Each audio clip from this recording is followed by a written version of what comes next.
Near my house there is a dense forest, and in the middle of that forest, a cell phone tower stands tall among the trees, rising higher than any other structure around. Now, a cell phone tower is nothing extraordinary in 2015, but the legend that surrounds ours is unsettling at best. Because of the tower's location within the forest, it is rather inaccessible to most people. Even those who service the thing have a hard time getting to it with all their equipment. Nevertheless, it has been effectively dubbed the Tower of Death by our town.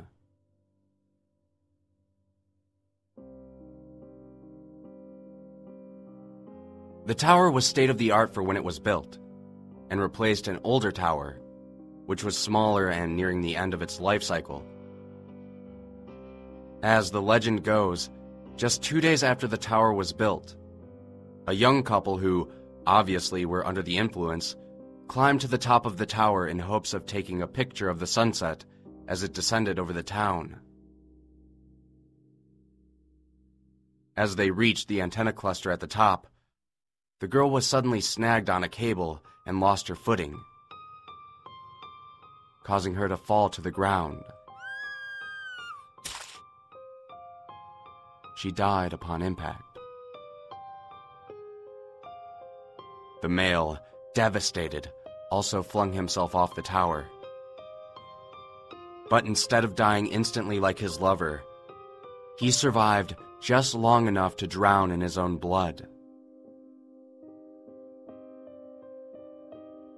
They died in agony and panic, never having even said their last words.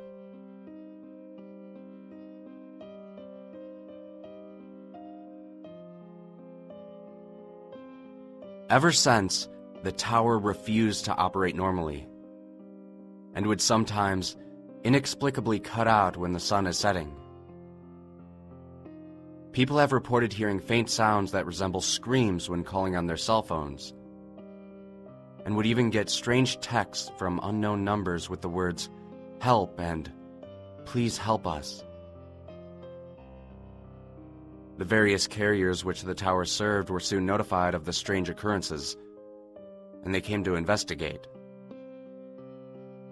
When they opened up the transceiver at the base of the antenna, they hastily replaced a lot of servers, switches, and other equipment that controlled the tower. One of the technicians claimed that they had found droplets of fresh blood on the electronics, which were sealed inside a solid steel enclosure that was completely watertight.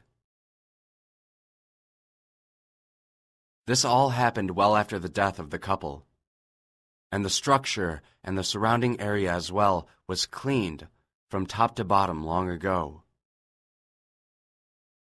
Many assume that maybe an animal had been killed near the antenna, or that the technician was making up this whole story just for attention, but others suspected something a bit more disturbing. Despite the best efforts of the ISP, the tower would still not operate reliably. I personally never believed any of that. But what happened yesterday made me become a bit more open-minded about the whole thing.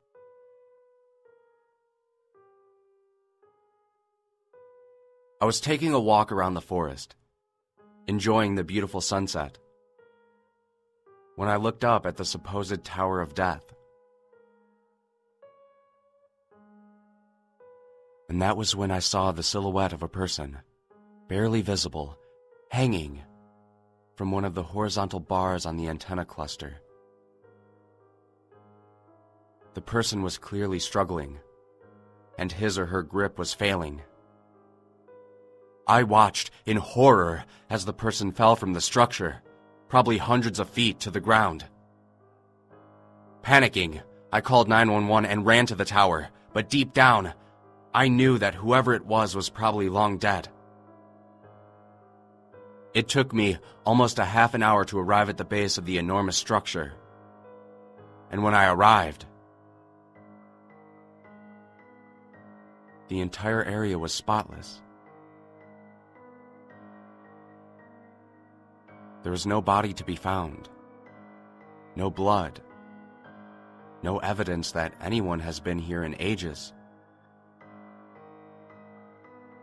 The emergency services arrived just moments later, and all they found was me, frozen in shock.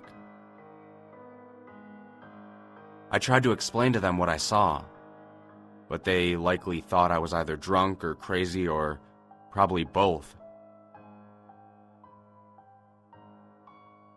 They walked around the tower once, found nothing, and left.